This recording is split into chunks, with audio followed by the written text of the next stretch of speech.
Oke. Jadi nyamuk ini merupakan salah satu ciptaan Allah yang sangat ajaib. Walaupun dia kecil, tetapi nyamuk ini walahu sittatu arjulin. Nyamuk ini memiliki 6 kaki. Coba kita lihat ketika kita lepak nyamuk, lihat ada nggak nyamuk? Hitung kakinya ada berapa?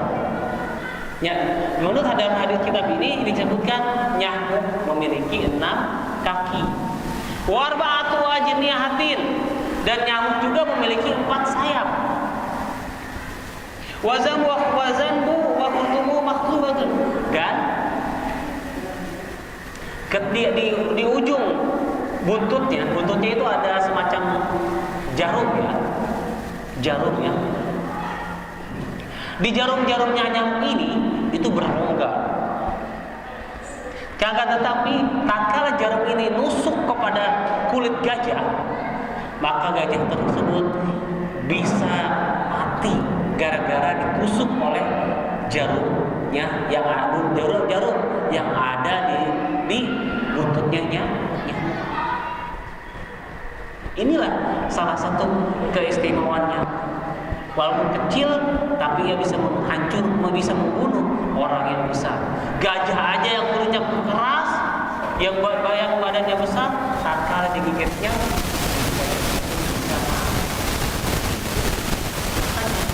ketika kita, ini apa artinya? Artinya kita jangan menyepelekan sesuatu yang kecil. Belajar di nyamuk ini, kita tidak boleh menyepelekan hal-hal yang kecil, karena kecelakaan kita, jatuhnya suatu bangsa, jatuhnya suatu umat, bahkan jatuhnya orang besar bisa disebabkan hal-hal yang seperti. Mungkin pemilu kemarin mengajarkan kepada kita salah satu paslon yang kalah, mereka menyepelekan hal-hal yang kecil sehingga mereka kalah dalam meraih simpati rakyat, sehingga mereka kalah. Bahkan dalam prediksinya ini akan terjadi 2 putaran. Tapi ketika real di lapangan, ini 1 putaran. Mungkin ketika kedua paslon yang lain menyepelekan sesuatu yang kecil sehingga mereka kalah menarik simpati rakyat. Ini juga jadi pelajaran buat kita. Kalau kita ingin jadi orang besar, mulailah dari hal yang kecil. Dan jangan sepelekan hal-hal yang kecil ini, karena hal yang kecil ini bisa jadi bumerang buat kita. Belajar daripada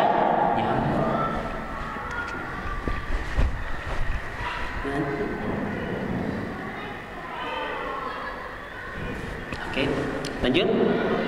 Wa man ladzina amanu fa ya'lamu annahu al-haqqu min rabbihim. Wa man ladzina kafaru fa yaqulu ma za'aradallahu bihadza masalah. Ini ketika diberikan kepada hal-hal ini, diberikan kepada orang-orang mukmin, orang-orang muslim yang menggunakan logikanya, yang menggunakan hatinya, ketika Allah Subhanahu wa taala memberikan contoh yang kecil, maka ini menambah keyakinan pada orang tersebut.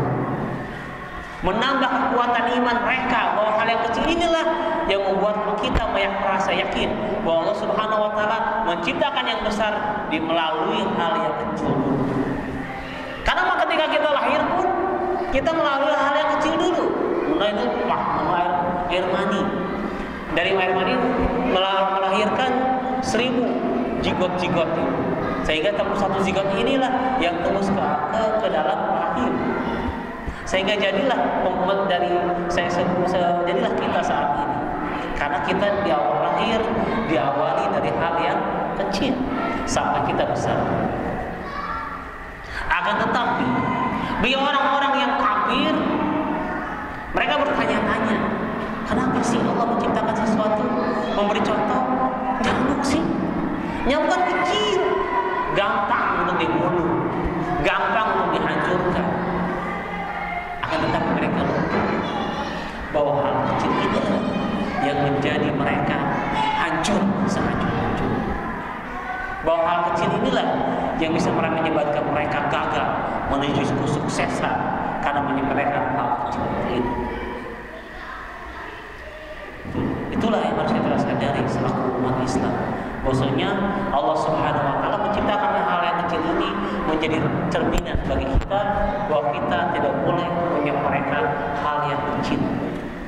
Karena untuk menggapai kesuksesan kita harus mulai dengan hal yang kecil terdahulu sebelum menggapai yang besar. Jadi lebih kasiro wa yahdi bihi kasiro. Dengan nyamuk, Allah Subhanahu wa sababiah nyamuk, Allah membuat orang menjadi murtad, menjadi tidak beriman kepada Allah karena menyepelekannya nyamuk. Akan tetapi dengan nyamuk pula Allah Subhanahu wa taala memberikan hidayahnya kepada orang-orang yang beriman dengan sababiahnya nyamuk. Wa ma yudilu bihi ilal fasikin, ilal fasikin.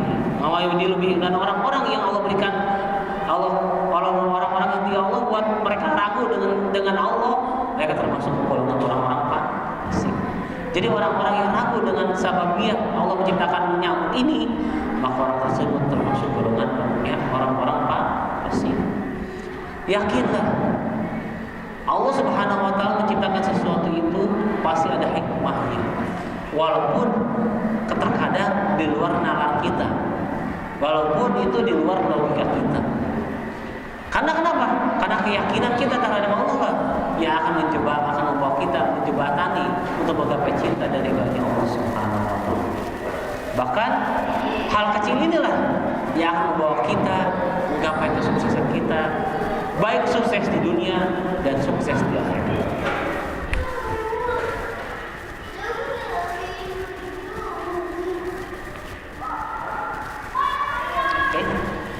Para jamaah rahmati Allah Subhanahu wa taala, dari sini ada pertanyaan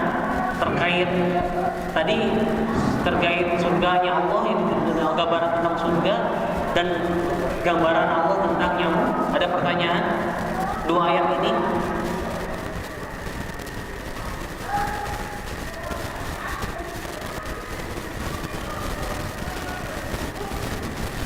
Oke, kalau tidak ada kita satu ayat lagi. Isa jam berapa Pak Bu? Isa berapa menit lagi? Isa 8 menit lagi ya? 5 menit lagi ya. Kita bahas cukuplah 2 ayat lagi ya mudah. Lanjut ayat 27. Bismillahirrahmanirrahim.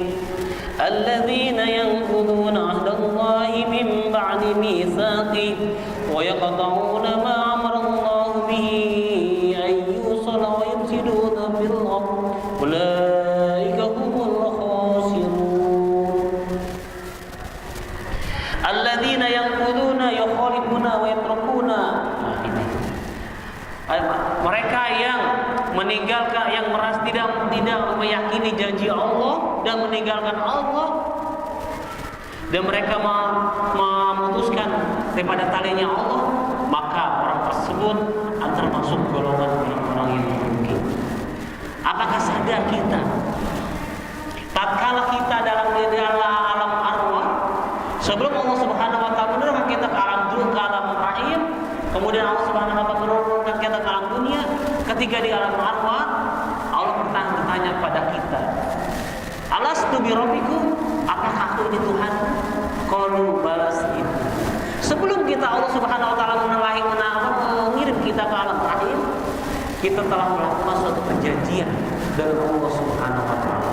Bahkan kita pernah ditanya oleh Allah ruh kita, wahai ruh. Ya. Jadi ketika di alam ruh dan sebuah kitab dan surat menyatakan ruh kita di alam ruh namanya adalah Ahmad. Jadi semua ruh yang Allah ciptakan diberi nama Ahmad. Tatkala lahir ke dunia, masuk ke dalam jasad, nah itu namanya berbeda-beda.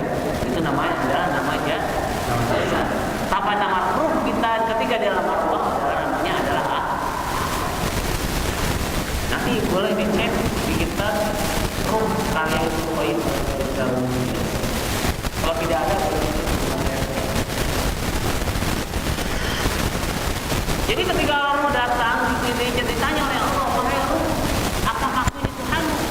Maka ruh hentak menjawab, balas, tentu saja wahai Allah, kau adalah Tuhan kami. Mohon maaf ya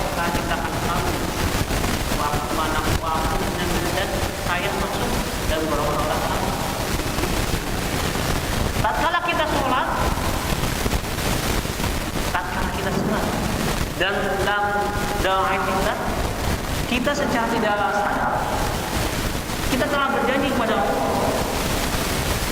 Dan ketika kita sholat, kita telah berjanji pada Allah, inna sholati, sesungguhnya sholatku, wa nusuki dan hidupku, wa mahyaya wa mati, hidup dan matiku, lillahi rabbil alamin. Itu hanya untuk Allah.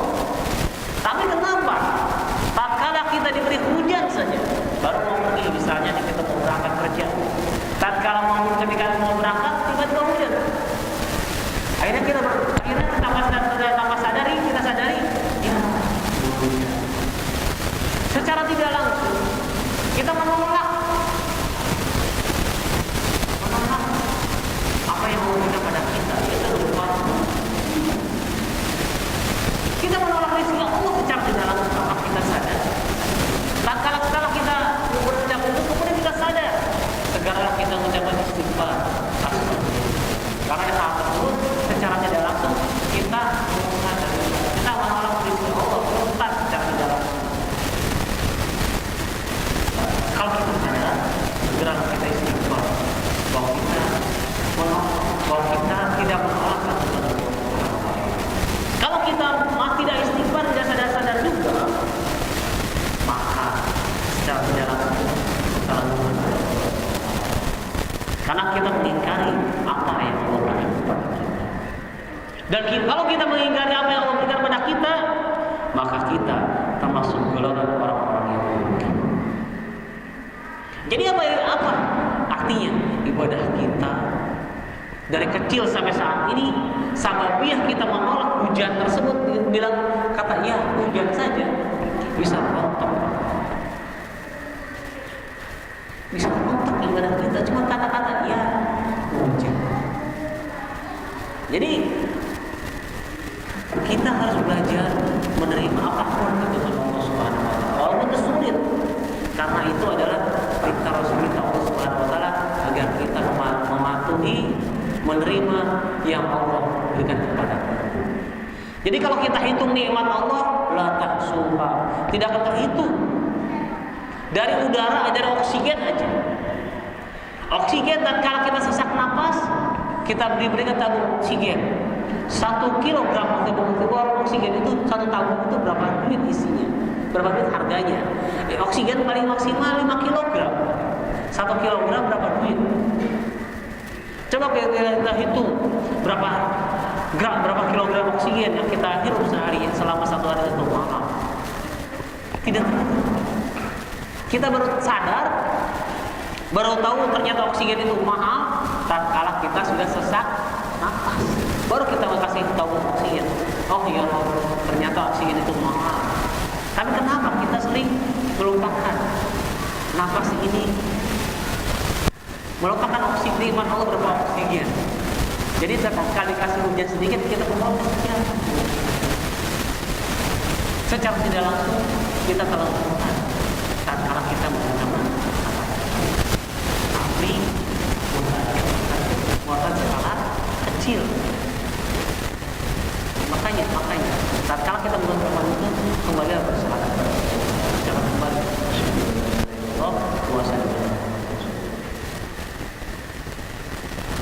Hati-hati tatkala kita bicara, karena kadang-kadang apa yang kita bicarakan itu jadi doa. Para jemaah rahmat Allah Subhanahu wa taala, mungkin cukup sekian karena Isa bentar lagi. Mungkin sekian pengajian dari saya. Mungkin benarnya datangnya dari Allah Subhanahu wa taala, salahnya datang dari saya selaku pribadi manusia yang tidak lepas daripada salah dan dosa. Saya mohon maaf atas segala ucapan yang saya lakukan. Saya ucapkan baik sengaja atau tidak sengaja. Semoga Allah Subhanahu